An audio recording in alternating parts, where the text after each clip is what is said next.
kabar semuanya? Kembali lagi bersama saya Mary Pascalia. Saat ini kita akan sama-sama belajar bagaimana melakukan uji ANCOVA atau Analysis of Covariance dengan SPSS.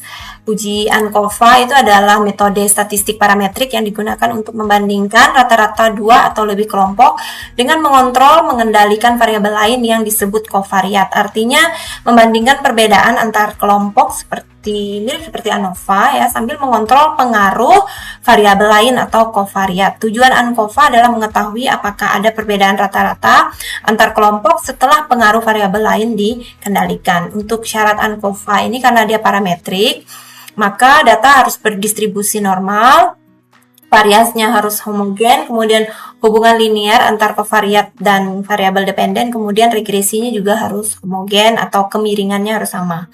Nah, kriteria keputusannya itu yaitu nilai signifikan atau p-value-nya itu kalau kurang dari sama dengan 0,05 maka H0 ditolak, sehingga disimpulkan ada perbedaan signifikan antar kelompok setelah dikontrol covariat. Nah, kalau p-value-nya lebih besar dari 0,05 maka H0 diterima, artinya tidak ada perbedaan signifikan. Nah, setelah untuk menguji ANCOVA seperti biasa, kita lanjutkan dengan N-gain score. Nah, sama seperti video-video sebelumnya, N-gain score ini kan digunakan untuk mengukur tingkat peningkatan hasil belajar ya setelah suatu perlakuan, misalnya pembelajaran, pelatihan atau eksperimen. Nah, rumusnya ya seperti yang telah kita pelajari sebelumnya, itu post-test dikurang pre-test dibagi dengan skor maksimum dikurang pre-test dengan kriteria nilai gainnya itu lebih besar sama dengan 0,7 maka dia kategori tinggi, kemudian antara 0,3 sampai kurang dari 0,7 itu kategori sedang, kalau kurang dari 0,3 dia kategori rendah. Kemudian untuk efektivitas N-gain dalam persentase, kalau kurang dari 40% dia tidak efektif. Kalau 40 hingga 55% dia kurang efektif. Kalau 56 hingga 75 cukup efektif atau sedang, kemudian kalau lebih tinggi dari 76% maka dia tergolong efektif tinggi. Baik, yang kita akan bahas hari ini adalah membandingkan hasil belajar siswa menggunakan buku konvensional dengan menggunakan e-modul. Variabel independennya adalah media e-modul, variabel dependennya hasil belajar, kemudian hipotesisnya apakah ada perbedaan hasil belajar siswa yang menggunakan buku konvensional dan dengan yang menggunakan e-modul. Nah, data di sini telah saya siapkan dari 120 siswa, 60 dari kelas kontrol dan juga 60 dari kelas eksperimen. Kemudian setiap kelas ini sudah dilaksanakan pre-test dan post-test.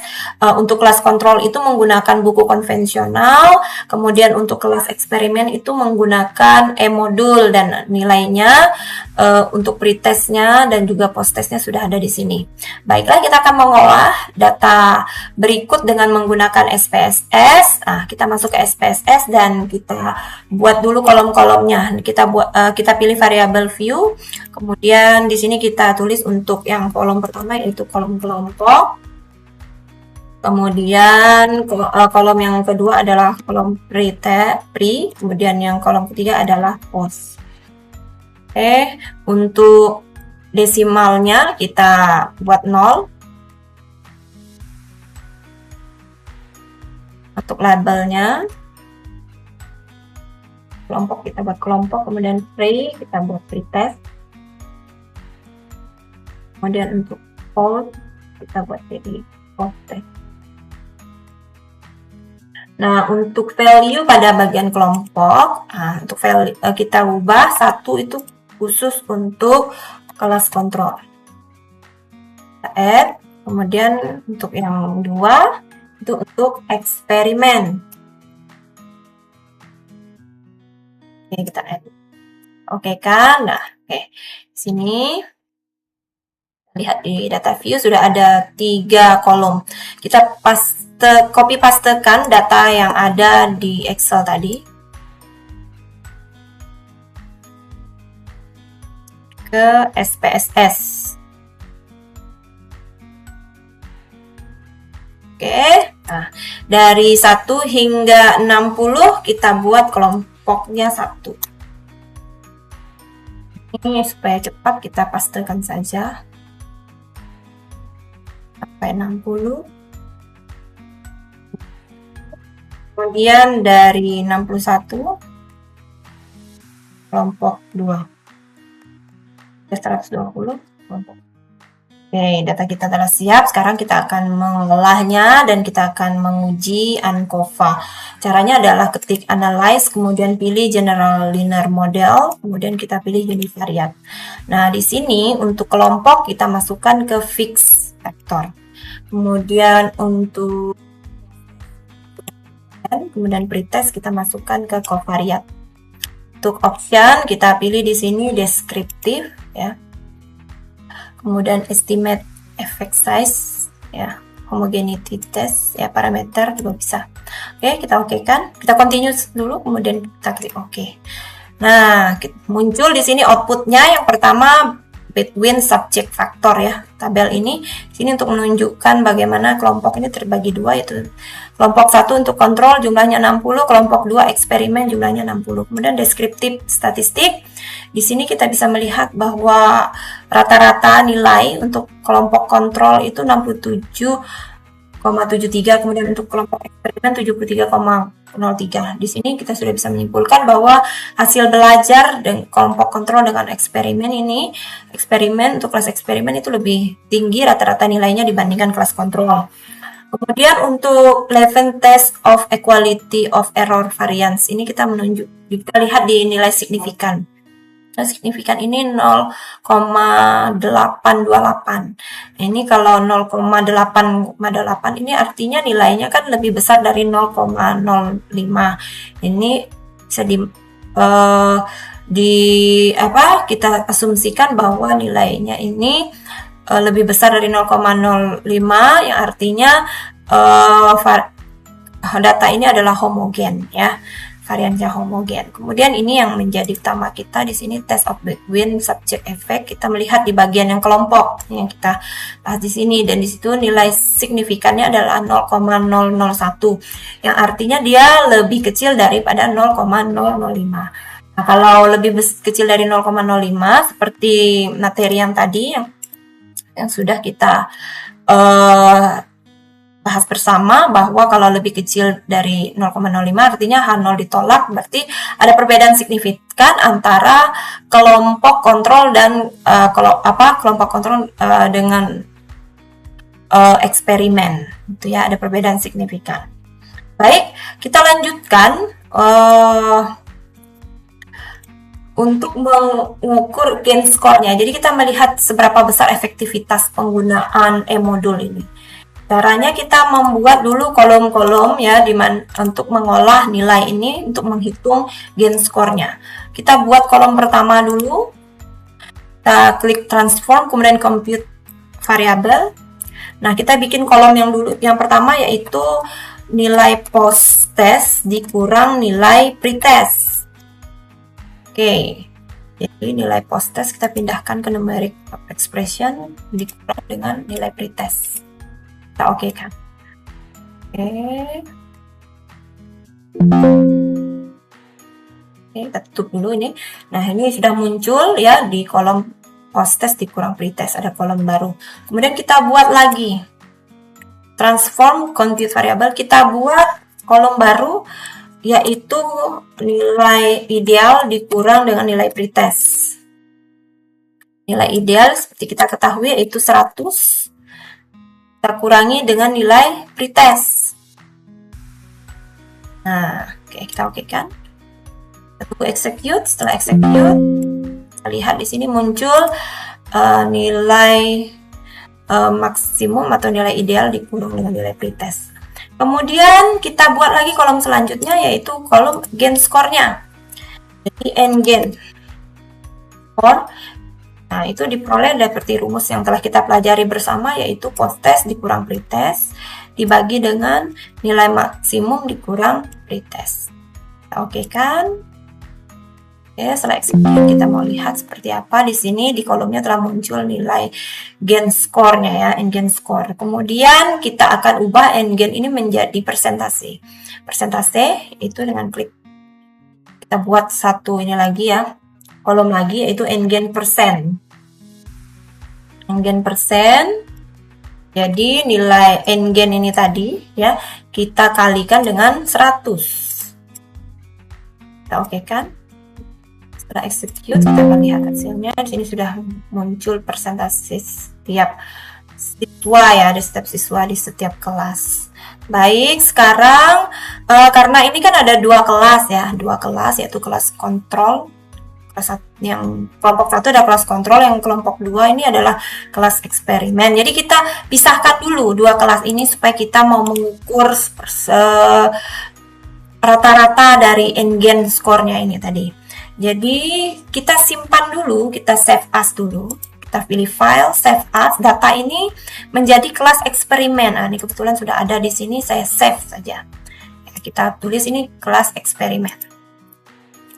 Kemudian setelah itu kita save as lagi, kita save as sekali lagi, kita buat menjadi kelas kontrol. Kita tulis sini namanya kelas kontrol, kita save ya. Nah, kita perbaiki dulu datanya. Untuk kelas kontrol, kita tahu kelas kontrol kan kelompok yang nomor 1, jadi kita hapus yang kelompok 2 nya ini, mulai dari urutan 61 hingga 120. Tinggal ketik delete saja. Oke, kita save. Kelas kontrol sudah benar. Kemudian kita buka untuk untuk data eksperimen. Nah, untuk kelas eksperimen itu kan kelompok nomor 2. Jadi kita hapus mulai dari urutan pertama hingga urutan 60. Oke, kita delete saja. Nah, ini tertinggal untuk kelas eksperimen yaitu kelompok 2. Kita save. Nah, oke. Sekarang kita akan melihat rata-rata dari setiap kelas nih. Kelas kontrol terlebih dahulu ya, ini kelompok 1, kita analyze, kemudian deskriptif statistik, kita deskriptif, kita pilih deskriptif, kemudian n-gain-nya dan n-gain persennya kita pindahkan ke sebelah kanan, kemudian klik OK. Baik, untuk kelas, kita lihat di outputnya, ini sudah muncul. Untuk kelas kontrol. Sekarang kita lihat output untuk kelas eksperimen. Ya, kita pilih data eksperimen, ini kelompok 2 ini. Kemudian kita hitung rata-ratanya dengan cara analyze deskriptif statistik, kemudian deskriptif, kita pilih n-gain dan n-gain persennya kita klik OK. Sekarang kita lihat outputnya. Oke, kita besarkan. Sini sudah muncul output untuk kelas kontrol dan juga untuk kelas eksperimen.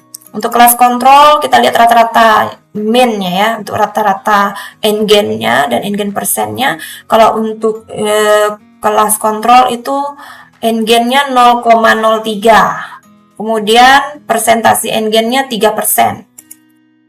Sedangkan untuk kelas eksperimen n-gain-nya 0,23, kemudian n-gain persennya 23%. Oke, ini maksudnya apa?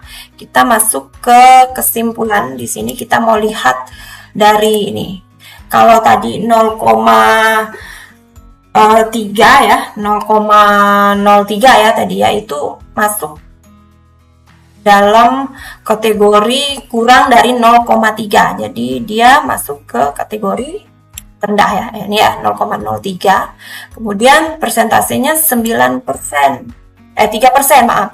3%. Jadi di bawah dari 40%. Ini berarti dalam kategori tidak efektif.